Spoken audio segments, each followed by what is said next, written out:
We live in a world where media literacy is kind of dying. We got people that misread certain things. We got people that don't really pay attention to the things they watch, and they want to go online.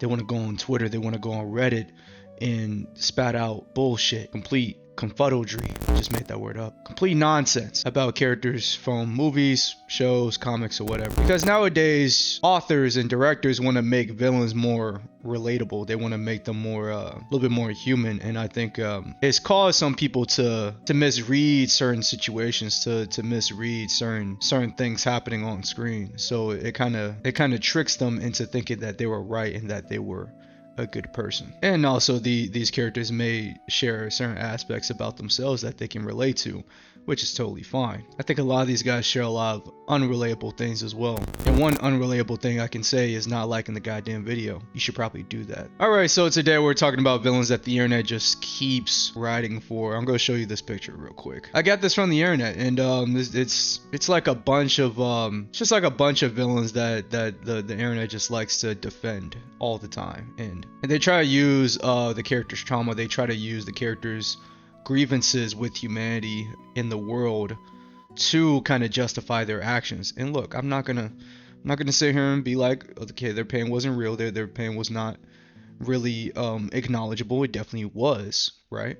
But having a valid reason to be angry and what you do with that anger are two different things. Each and every one of these niggas that I'm about to show in this video had every opportunity to be different, have every opportunity to help the world, had every opportunity to make the world better, and they just didn't. So yeah, I wholeheartedly believe that some people just need to go. We'll get some big ones out the way. We're gonna start with these two, Pain and Madara. These two basically share similar brain cells when it comes to their logic. Both of them grew up watching people that they love killed by a war. You know, war is a constant thing in Naruto. War was actually, yeah, it was just a constant thing in Naruto. Like in every generation that they show, and for a lot of the major characters, there was always a war going on. There was always something going on. And they definitely could have fleshed it out a little bit better, because that is something that they established early on in Naruto. When it comes to the Chunin exams, it was used as a way to quell disputes and tension between nations. Now, of course, all of that went to shit when we tried to kill the third, or we did kill the third Hokage, and you know, it was a whole mess, right? So it caused a whole lot of tensions there. And then when we fast forward to the 5 Kage Summit arc, we got Sasuke being a terrorist during, you know, when the 5 Kages are starting to meet up, and it just caused the whole fucking situation there. It's like imagine one 15-year-old kid pulling up on the United Nations. So this guy Pain levels an entire village. That includes civilians, kids, people who had nothing to do with what happened. And then had the nerve to call it peace. For people to understand pain, for people to understand the pain of the world, they're gonna have to feel that shit.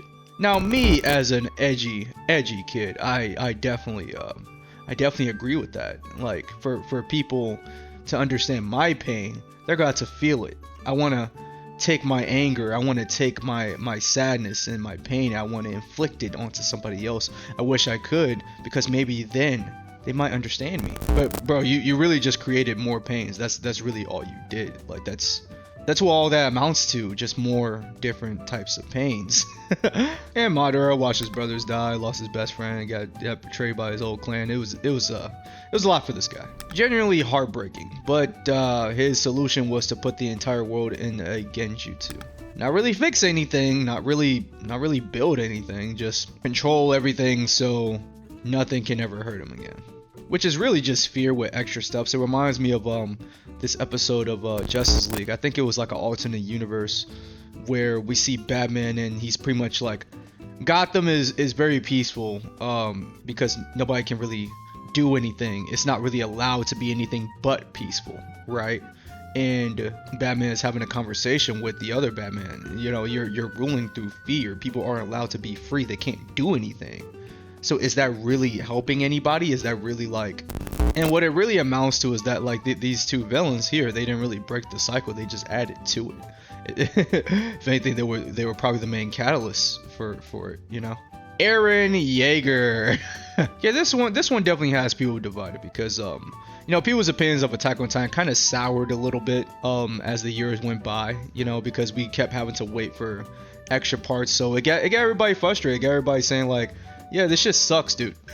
This shit sucks. And it caused people to take their anger out on the characters too, and that would include like Eren and stuff like that.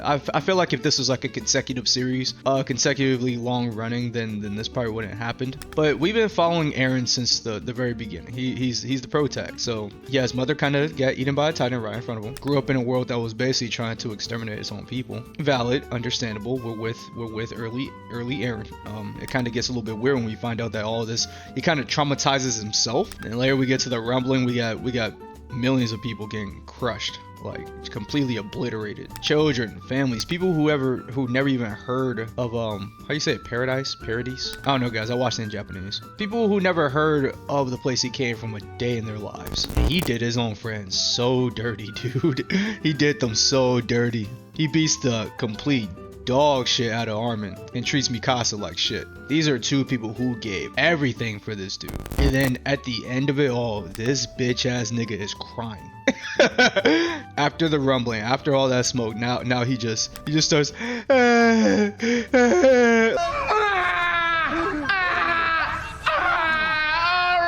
like nigga he's just fucking crying like, bro, don't give me all that after everything that you done. Like, come on, bro. And the thing is, the cycle, it never really ended. It just started again. Like, the war didn't really. It's like, bro, what was all this for? Like, all right, before we get to the last guy, I kind of added this guy in as I was making this video because I used to hear people talk about this guy a lot because he's cool. Look at him, he's cool. He's very cool. But people try to take that emotion of like, oh my god, this guy's so sick, and they kind of let it cloud their judgment. Oh, he was right the whole time. He should have won at the end. This is probably in the case of like when the gifted kid crashes out. So he was pretty much like raised and trained to be the Dragon Warrior. He was trained to be ruthless and trained to be brutal and strong, and he was, right? And Shifu poured everything into this kid. And Tai Lung, he was putting in the work, and it implanted things into his mind like, I deserve this, I'm made for this, I'm built for this, right? So it's like, okay, obviously I'm going to be the Dragon Warrior, right? I'm the strongest. But then when Oogway looked at him and said, nah, you're not him, that fucked with him, because his whole life, that's pretty much what everybody was telling him. It kind of reminds me of what Sasuke was going through in Naruto when he started to figure out, oh, maybe I'm not the main character, when he, because everybody's glazing this dude. Everybody's telling him, oh yeah, he's gonna be Gaara. Sasuke's the strongest. Sasuke's the coolest. Blah blah blah blah blah blah blah blah. Right? And to see the knuckleheaded ninja, the dude that couldn't even do a shadow clone, just like about a year and a half ago, or a little bit further back. Now that guy is caught up to you in terms of power, and he's it's only a matter of time before he surpasses you. That started to fuck with him. So Tai Lung, he didn't just get disappointed and walked away. He attacked his own father figure. He hurt many innocents of people. Like he went on a rampage. And all these innocent people, they had literally nothing to do with Oogway's decision, like at all. And then he finally comes back and he's causing a ruckus again. He gets the scroll. It's empty. It's nothing. He finds out that he did all that for nothing. And I really like that message from Kung Panda, because the Dragon Warrior scroll, what was it? What the hell was that scroll even called? Hold on, give me a second. Oh yeah, it was just called the Dragon Scroll.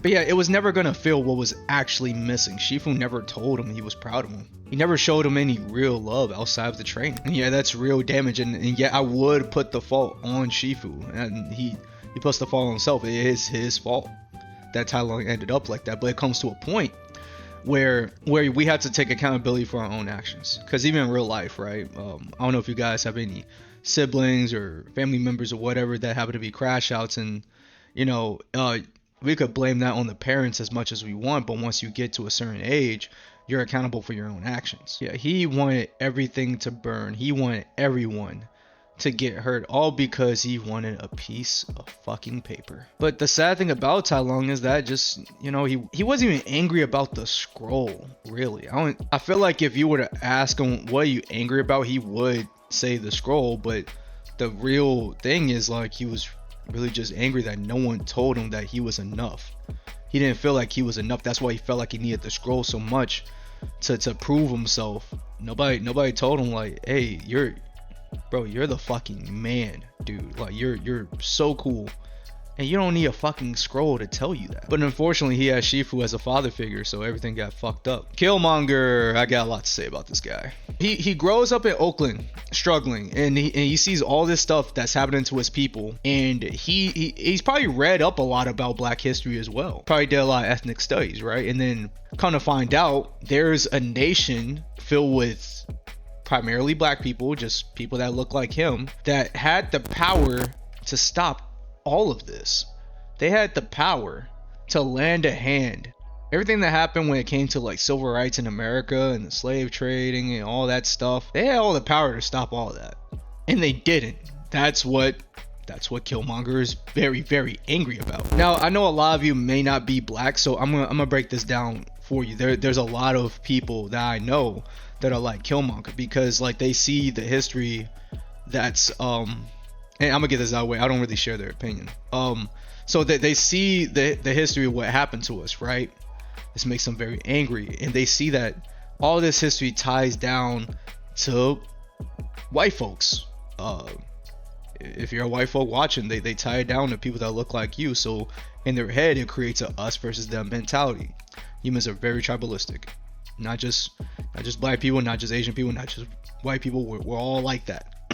It creates a us versus them mentality. So when it comes to like I know a lot of Black people who wouldn't even think about, like a lot of Black men, they wouldn't even think about dating a white woman because of that, because they don't want to involve themselves with that cultural disparity. Like they don't want to deal with that. And also because there's certain things that we gotta deal with that, to be frank, you guys just wouldn't really understand, because you've never had to think about certain things. You never had to go through certain things. And that's a real conversation that goes beyond fiction. And here's the thing: just because you guys don't fully understand or went through the same things as us, I'm not gonna be like, oh, you're the fucking scum of the earth. Honestly, the problem that comes with that is like when people kind of act like that stuff didn't happen, when people deny that stuff didn't happen, and they say make America great again, and it kind of brings our minds to what America used to be, when they used to beat on us, when they used to send dogs after us, you know, when they used to hold us up